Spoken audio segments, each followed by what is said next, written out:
आज सुनेंगे माता की सातवें स्वरूप कालरात्रि की कथा। देवी कालरात्रि माँ दुर्गा की सातवीं शक्ति है।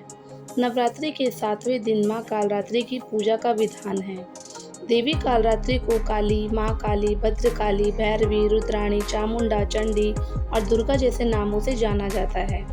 माँ कालरात्रि की उपासना करने से नकारात्मक ऊर्जाओं का विनाश होता है। ऐसा कहा जाता है कि देवी कालरात्रि का नाम लेने से ही राक्षस, भूत, प्रेत और पिशाच पलायन कर जाते हैं। माँ कालरात्रि की उपासना करने से ग्रह बाधा से भी छुटकारा मिलता है। माँ की आराधना करना भक्तों को शुभ फल देता है, इसलिए इन्हें शुभकरी भी कहा जाता है। माँ कालरात्रि माँ दुर्गा के 9वें स्वरूप में 7वीं शक्ति है। इनका रंग कृष्ण वर्ण का है और इन्हें काला रंग अत्यंत प्रिय है। इसी कारण इन्हें कालरात्रि कहा जाता है। माँ कालरात्रि की 4 भुजाएं हैं।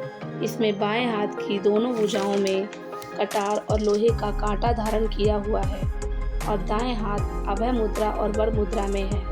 पौराणिक कथा के अनुसार दैत्य शुंभ, निशुंभ और रक्त बीज ने तीनों लोकों पर अपना आतंक मचाना शुरू कर दिया, तो देवतागण उनसे परेशान हो गए और भगवान शंकर के पास मदद के लिए पहुंचे।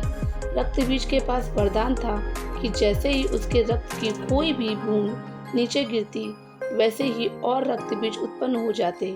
इससे परेशान होकर सभी देवतागण भगवान शंकर के पास गए।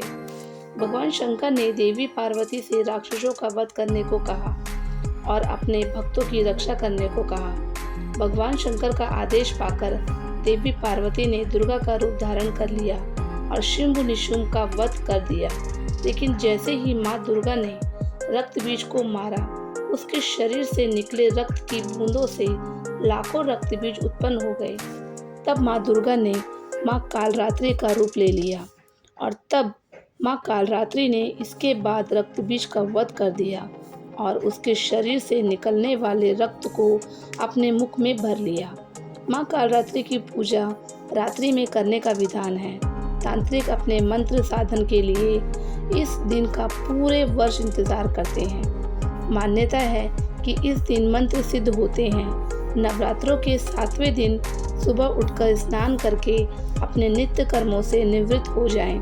इसके बाद माँ कालरात्रि का ध्यान करें और व्रत करने का संकल्प लें।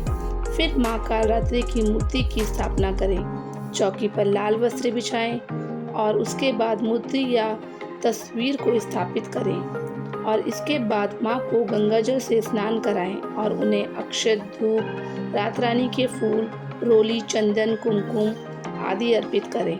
साथ ही माँ कालरात्रि के मंत्रों का जाप करें। माँ को भोग में पान और सुपारी चढ़ाएं।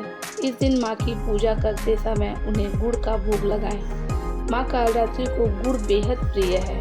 भोग लगाने के बाद घी के दीपक और कपूर से माँ की आरती करें और प्रसाद सभी को वितरित करें। माँ की पूजा का मंत्र है या देवी सर्वभूतेषु माँ कालरात्रि रूपेण संस्थिता नमस्तस्यै नमस्तस्यै नमस्तस्यै नमो नमः।